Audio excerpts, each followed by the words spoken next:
ડોલવણ તાલુકાના વર છાખણ ગામમાં દરોડો પાડી ગાંજાના જથ્થા સાથે એક આરોપીને ઝડપી પાડ્યો છે.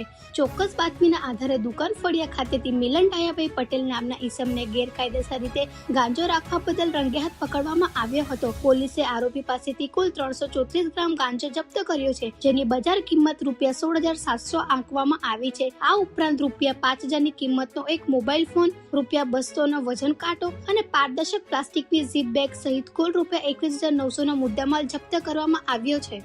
તાપી જિલ્લાના વ્યારા તાલુકાના બેડકુવાદુર ગામે કોતરમાં ડૂબી જવાથી મૃત્યુ પામેલા ખેતમજૂરના પરિવારને રાજ્ય સરકાર દ્વારા ₹4 લાખની સહાય આપવામાં આવી છે. વ્યારાના ધારાસભ્ય મોહનભાઈ કોકણીએ પીડિત પરિવારને રૂબરૂ મળીને આ નાણાકીય સહાયનો ચેક અર્પણ કર્યો હતો. બેડકુવાદુર ગામમાં ડુંગરી ફળિયામાં રહેતા 58 વર્ષીય જીવણભાઈ ભીમસિંહભાઈ ચૌધરીનું ખેતર પાસે આવેલા કોતરમાં પાણીમાં ડૂબી જવાથી આકસ્મિક અવસાન થયું હતું. આ ઘટના બાદ સ્થાનિક તંત્ર દ્વારા તાત્કાલિક કાર્યવાહી હાથ ધરવામાં આવી હતી.